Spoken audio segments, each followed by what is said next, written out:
درود به همگی عزیزان و دوستان گرامی و به ویژه سلام خدمت هموطنان عزیزم که اینترنتشون از ایران به تازگی گویا وصل شده و امکان بیشتری برای در واقع مشاهده ویدیوهای یوتیوب داشته باشن و بخوان که اطلاعات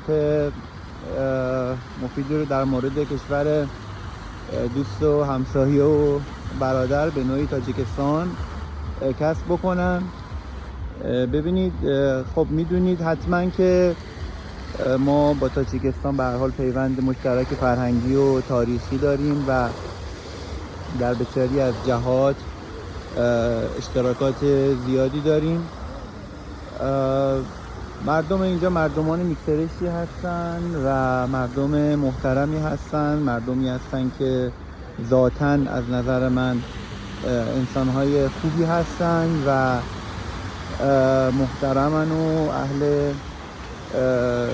دوستی و مهربانی و مودت هستن و تو این مدتی که من خودم اینجا هستم جز خوبی و خیر از مردم اینجا ما چیز دیگه ای ندیدیم. رفتارشون به ویژه با ایرانی ها خوب هست، همونطور که ما ایرانی ها تاجیک ها رو خیلی دوست داریم. تاجیک هایی که در داخل ایران هستن خیلی بهشون بها میدیم و برامون عزیز هستن. اینجا هم ما ایرانی ها برای تاجیک های عزیز خدا رو شکر در واقع حس خوبی به ما دارن و خیلی رفتار فوق‌العاده‌ای دارن و این تعامل هست، این محبت دو طرفه، این روابط خوب و این برادری و این اشتراک هستش، این همدلی هستش و از این بابت واقعا میشه گفت که هیچ مشکلی وجود نداره که خیلی هم عالی هستش. موسیقی‌های تاجیکی رو می‌بینید در شهر پخش میشه، در این شب زیبای محیط عالی داره پخش میشه، جای همگی خالی هستش.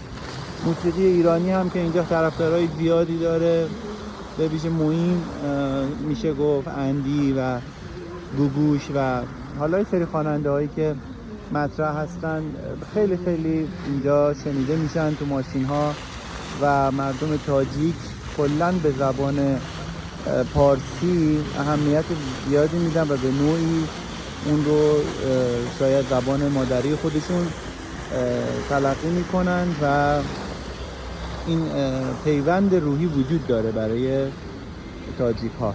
بافت کلی شهر از نظر بخوایم که در واقع آیین و مذهب در نظر بگیریم، خب مردم شهر دوشنبه و به طور کلی تاجیکستان بافت مسلمان دارن و خب خیلی آیین‌های مسلمانی براشون در واقع مورد احترام هست. از طرفی هم خب آیین‌های آریایی رو هم خیلی گرامی می‌دارن. نوروز و جشن‌های بزرگ آریایی، جشن مهرگان که خودم داخلش بودم و دیدم که چه مراسم باشکوهی داشتن. جشن‌های مختلف آریایی هم برگزار میشه، یعنی تو امان هم آیین‌های آریایی و هم آیین‌های اسلامی رو به موازات هم دیگه برگزار میکنن و هیچ مشکلی هم وجود نداره و مردم کاملا این رو پذیرفتن و بسیار محترم هستن همه این آیین‌هایی که خدمتتون عرض کردم. در زمینه امنیت بسیار بالا هستن، جزو کشورهای امن دنیا محسوب میشن.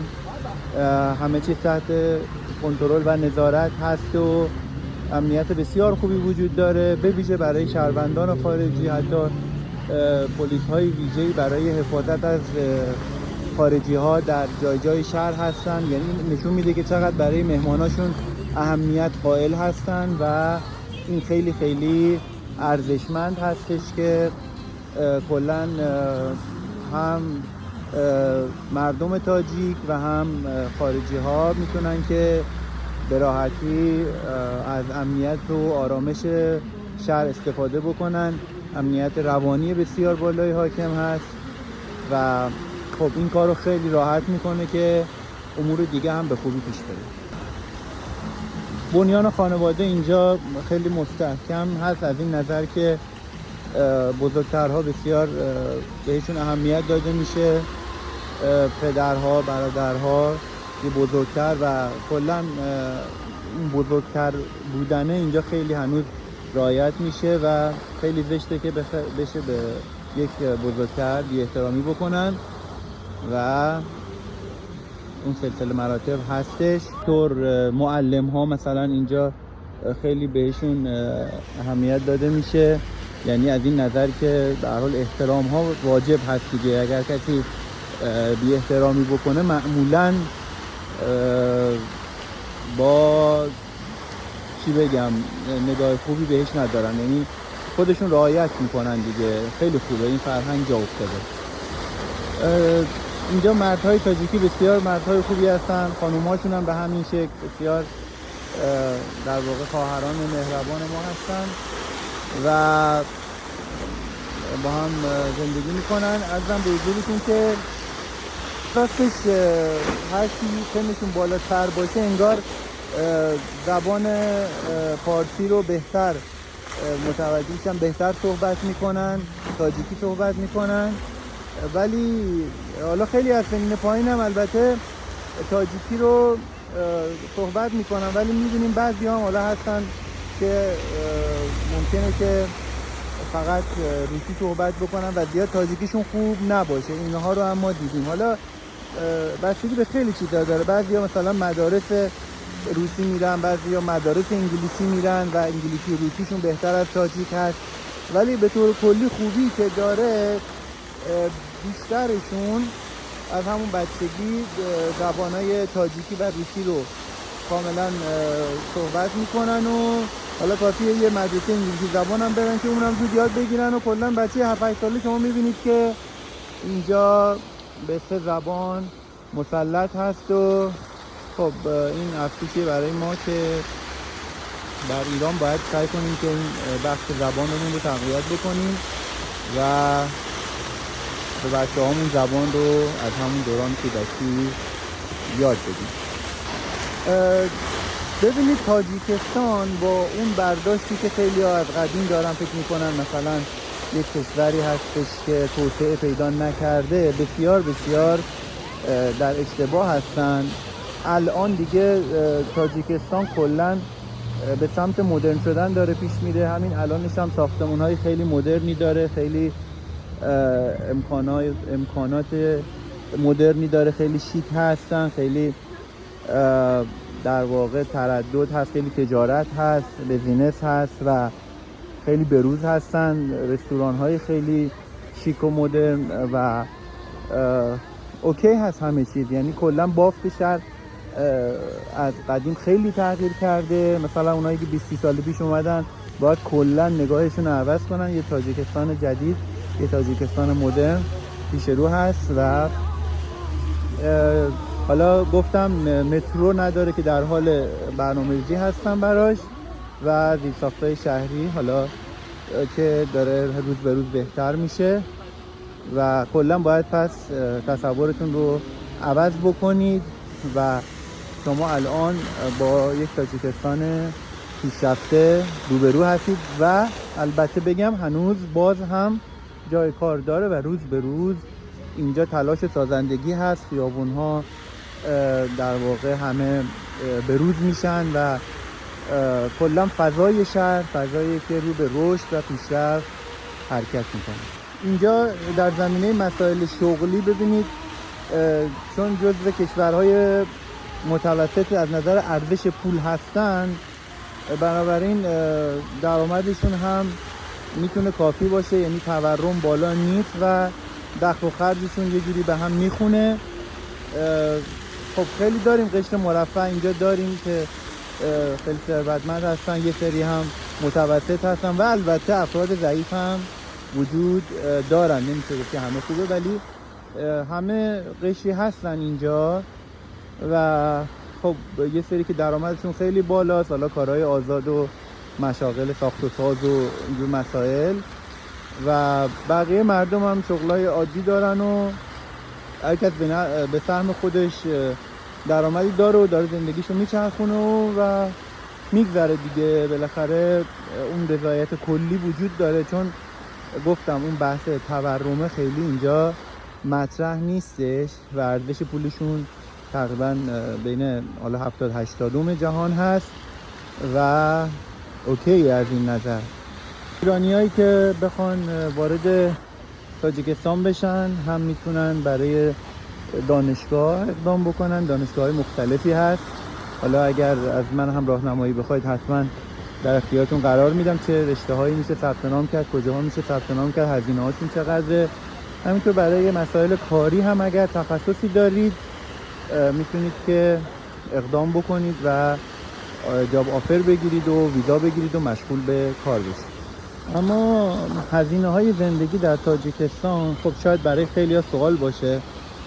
ببینید من بهتون همینجا میگم که خیلی حالا گوگل نکنید و از کسانی که آگاه نیستن نپرسید. من به عنوان کسی که اینجا زندگی میکنم بهتون میگم راستش ارزون نیستش به اون شکل. حالا میگن گرون‌ترین کشور آسیای میانه، ولی ببینید مثلا خونه اجاره‌ای اگه بخواید اجاره بکنید اینجا از 3000 تومان، 4000 تومان، 5000 تومان به صورت متوسطش هست. یعنی بخوام بگم که مثلا شاید 5000 تومان یه خونه متوسط داخل شهر شما میتونید اجاره بکنید ماهیانه.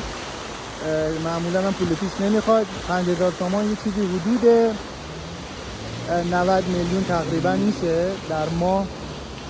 شما باید پرداخت بکنید که خب الان اگه ما به میلیون حساب کنیم پول زیادی میشه، ولی اگر که شما اینجا شغل متناسبی داشته باشید، یعنی بتونید درآمد کسب بکنید، میتونید که اون هزینه رو هم پرداخت بکنید و خیلی براتون مبلغ بالایی محسوب نشه.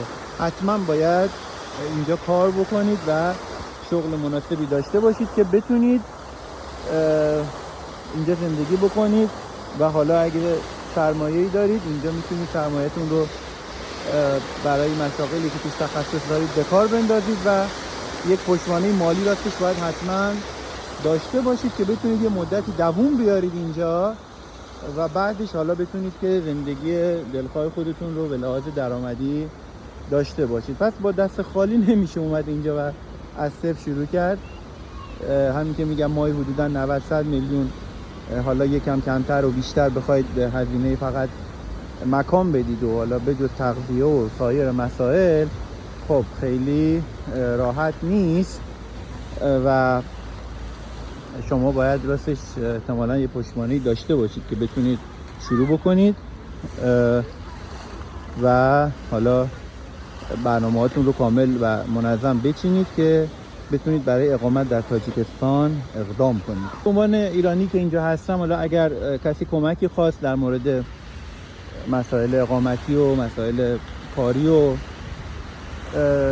هر چیزی که حالا به سرمایه گذاری یا امورات دانشگاهی هر چی که هست ما میتونیم کمک بکنیم که بهشون فقط به عنوان راهنما و اینکه خط رو بهشون نشون بدیم و خودشون برن اموراتشون رو انجام بدن و ان شاءالله که بتونن موفق بشن اگر که قصد اومدن به تاجیکستان زیبا رو دارن. قیمت خونه ها رو هم که ما گفتیم تقریبا $1000 هر متری هستش. حالا یه دوست تاجیک گفت $800، فکر میکنم منطقی باشه. متری $800 برای خرید یک خونه، حالا یه آپارتمان در یه جای میانه شهر شما میتونید که هزینه بکنید. اینجا واقعا وطن پرستی خیلی بالاست. عاشق تاجیکستان هستن مردمشون، عاشق قومیت و ملیت و وطنشون هستن، یه ارق خاصی دارن واقعا.